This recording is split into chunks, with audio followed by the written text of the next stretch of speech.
everybody, this is Chris. Welcome back to my channel. I wanted to do another blind comic book pull out of my collection.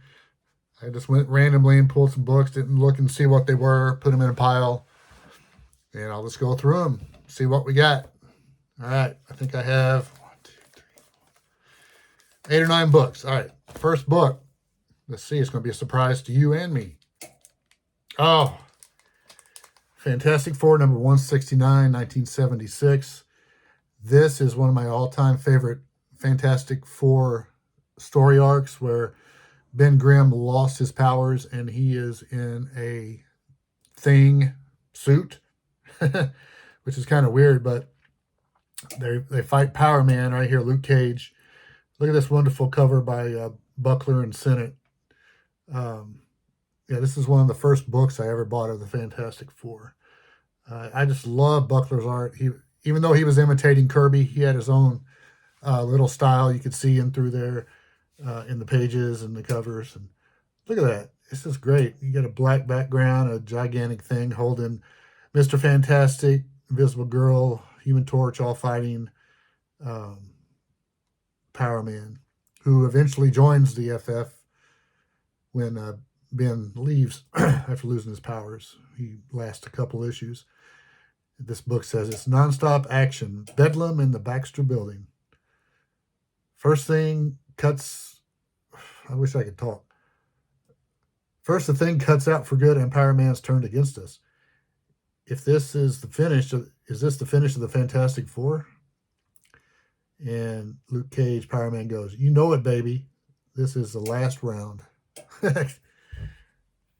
Oh God, I think it was like a 3 or 4 story arc with the Power Man. Great. These are some of my top favorite books of all time right here. All right. Let me just say, I can't see close up without my glasses, so if I have trouble reading, that's why. I graduated college. So. All right, let's see what's next. Oh, Strange Tales number 128. The Scarlet Witch and the Dazzling Quicksilver. 2 of the X-Men's greatest foes go into breathtaking action against, naturally, the Torch and the Thing. And down below is the second story. And if this isn't enough, look what else is waiting inside. Doctor Strange captured by the Demon's Disciple.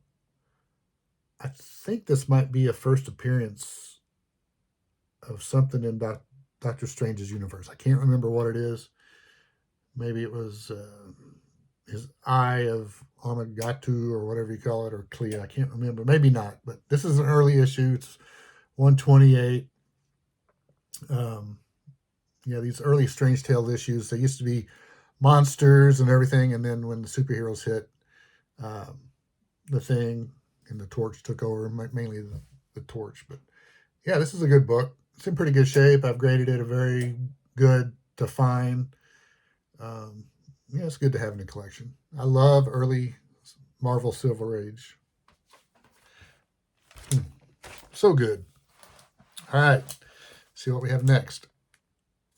Oh, this is probably a big change from the last book. Heckle and Jekyll, New Terry Tunes. This is from like 1970. It doesn't have the name, but I think it's probably like 1974. 75 or 76. I never really liked Heckle and Jekyll. Their cartoons were they weren't Looney Tunes cartoons, let me put it that way. This particular issue, they're at the bakery, and the special today, upside down cake, so they're standing upside down. Okay. I think I got this in a big collection. It was pretty good shape. I've graded it very fine, so I've kept it. But yeah, it's not bad. Not bad at all. All right.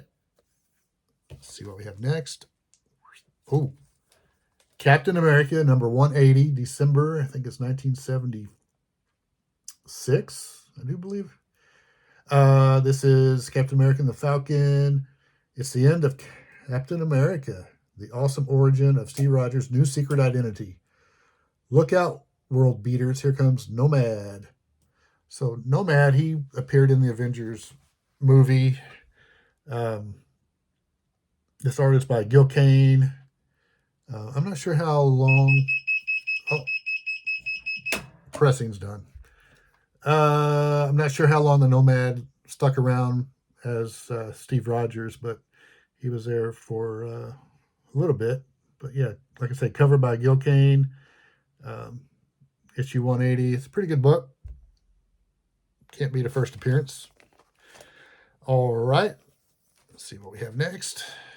Oh, Betty and Veronica, number 118. I think this is from 1967.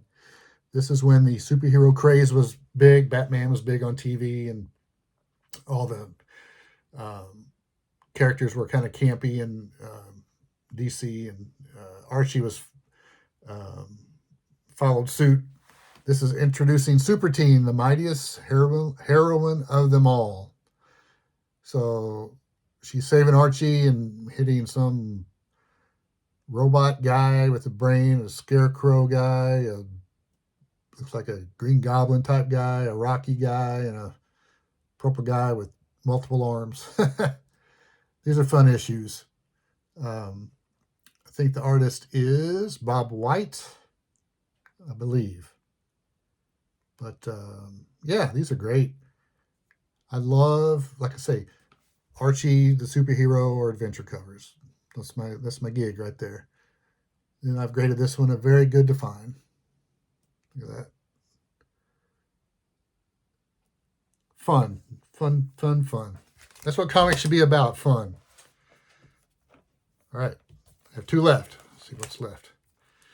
Oh, Fantastic Four 187 from 1977. Great interior and cover art by George Perez. You have Claw. He goes, even if you had a chance beating Claw, you're never going to beat my brand new partner. No, not him. It can't be him. Trouble Times 2. This is a great story. I remember buying this book, and my grandparents had an office, and I had this book laying around for years in that office.